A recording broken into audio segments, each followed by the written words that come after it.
मी असं नव्हतं वागायला पाहिजे. त्याचं दुसऱ्याच कुठल्या तरी मुलीवर प्रेम आहे हे माहिती होतं मला, तरी मी माझ्या मनातल्या भावना व्यक्त केल्या त्याच्यासमोर.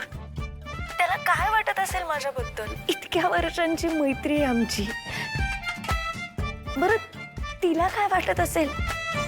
आता मी असं काहीतरी वागलीये हे केदार तिला जाऊन सांगणारच ना. तिने माझ्यावर एक मैत्रीण म्हणून विश्वास ठेवला असेल.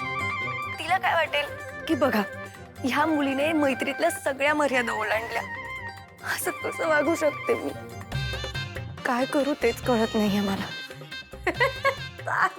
तू पण ना. अगं रेवा, एवढा मोठा प्रॉब्लेम झालाय माझ्या आयुष्यात आणि तुला हसू येतंय.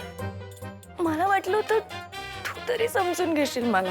नाही नाही, मला कळतंय तुला काय म्हणायचंय, सगळं समजतंय मला. मग सांग आता काय करू मी? मला सांग, ती मुलगी कोण आहे तुला केड्याने सांगितलं का? नाही ना, तेच तर तो सांगत नाहीये मला. मग मला काय वाटतं बॉस, तू एकदा तिला भेटत का नाही? म्हणजे सगळं कसं समोरासमोर एकदम क्लिअर होऊन जाईल. मी भेटू तिला?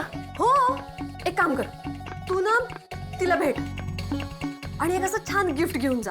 म्हणजे कसं आहे, इनडायरेक्टली तिला सॉरी म्हणून टाक, म्हणजे कोणाच्या मनात काही राहिलं नको. नाही नाही नाही, मला नाही बघवणार. अरे मग तिच्यापासून काय लांब पळणार आहेस का? आणि केदारचं उत्तर काही असलंस तरी तू मैत्रीणच ना त्याची. मग त्याची ती कोण आहे हे जाणून घ्यायचा हक्क तुला आहे, हो ना? हक्क तर आहे मला सगळं जाणून घ्यायचा, पण त्याला ते पण नाही आवडलं तर? नाही म्हणजे त्याने नकार दिला असला तरी सुद्धा त्याची ती कोण आहे हे मला कळायला हवं. मित्र आहे ना तो माझा इतका जवळचा. करेक्ट म्हणालीस तू. त्यामुळे आता केड्याला सांग की मला त्या मुलीला भेटायचंय म्हणून. अगं पण त्याला जसं म्हणजे मी माझ्या मनातल्या भावना व्यक्त केलेल्या त्याला आवडलं नाही, तसंच त्याला हेही नाही आवडलं तर? ए तारिणी, त्याला आवडो न आवडो, हा तुझा हक्क आहे आणि तो तू सोडू नकोस. एवढं प्रेम करतेस तू त्याच्यावर, एवढा चांगला मित्र आहे. आता त्याची ती त्याला आयुष्यभर सांभाळेल का नाही सांभाळेल हे आपल्याला बघायला नको काय? पटतंय ना तुला?